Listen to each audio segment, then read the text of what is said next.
Lecture du livre des Actes des Apôtres. En ces jours-là, Saul était toujours animé d'une rage meurtrière contre les disciples du Seigneur.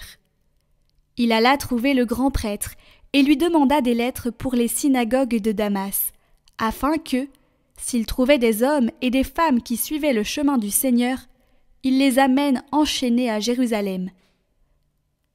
Comme il était en route et approchait de Damas, soudain, une lumière venant du ciel l'enveloppa de sa clarté. Il fut précipité à terre. Il entendit une voix qui lui disait « Saul, Saul, pourquoi me persécuter ?» Il demanda « Qui es-tu, Seigneur ?» La voix répondit « Je suis Jésus, celui que tu persécutes. Relève-toi et entre dans la ville. On te dira ce que tu dois faire. » Ses compagnons de route s'étaient arrêtés, muets de stupeur. Ils entendaient la voix, mais ne voyaient personne. Saul se releva de terre, et bien qu'il eût les yeux ouverts, il ne voyait rien. Ils le prirent par la main pour le faire entrer à Damas. Pendant 3 jours il fut privé de la vue, et il resta sans manger ni boire. Or, il y avait à Damas un disciple nommé Ananie. Dans une vision, le Seigneur lui dit « Ananie !» Il répondit « Me voici, Seigneur. » Le Seigneur reprit « Lève-toi, va dans la rue appelée rue droite, chez Jude, tu demanderas un homme de Tarse nommé Saul.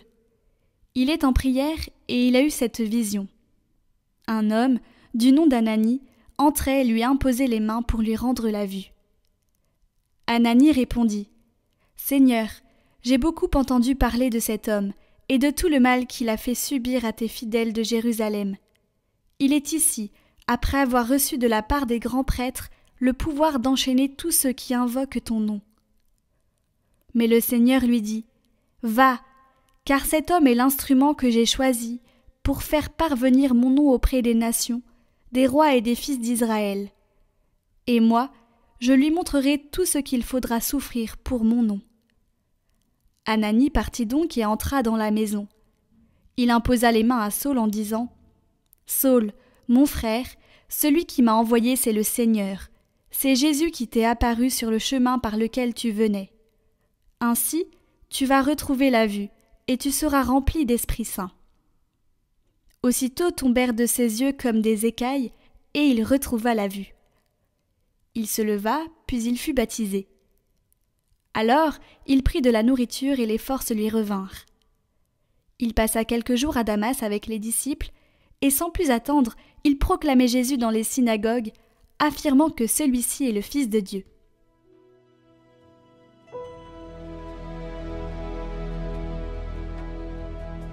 Allez dans le monde entier, proclamez l'Évangile. Louez le Seigneur tous les peuples, fêtez-le tous les pays. Son amour envers nous s'est montré le plus fort, éternel est la fidélité du Seigneur.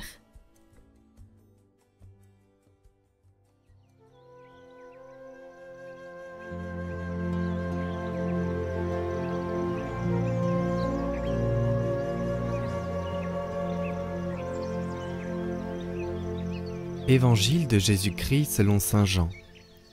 En ce temps-là, les Juifs se querellaient entre eux. Comment celui-là peut-il nous donner sa chair à manger ? Jésus leur dit alors « Amen, amen, je vous le dis, si vous ne mangez pas la chair du Fils de l'homme et si vous ne buvez pas son sang, vous n'avez pas la vie en vous.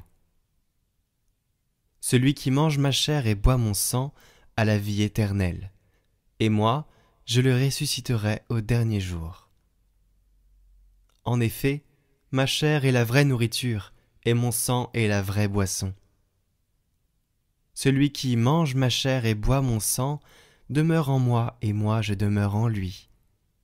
De même que le Père qui est vivant m'a envoyé et que moi je vis par le Père, de même celui qui me mange lui aussi vivra par moi. Tel est le pain qui est descendu du ciel. Il n'est pas comme celui que les prêtres ont mangé. Eux, ils sont morts. Celui qui mange ce pain vivra éternellement. Voilà ce que Jésus a dit alors qu'il enseignait à la synagogue de Capharnaüm.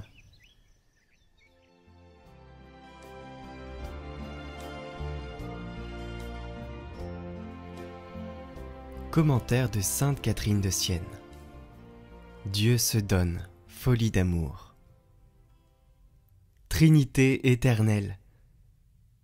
Trinité éternelle, ô feu, abîme de charité, fou de ta créature, vérité éternelle, feu éternel, éternelle sagesse. La sagesse fut-elle seule à venir en ce monde?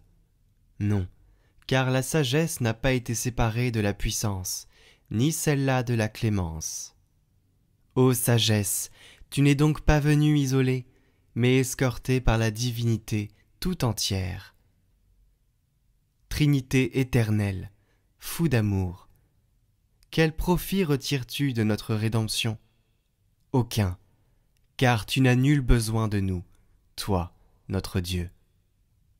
Le profit échut donc à l'homme seul.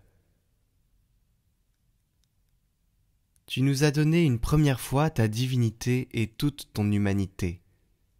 Tu t'es ensuite légué tout entier en nourriture. Et tu préviens nos défaillances en nous fortifiant au cours de notre pèlerinage ici-bas. Homme, que t'a donc légué ton Dieu? Tout lui-même, sa divinité et son humanité entière voilées sous les blanches apparences de ce pain.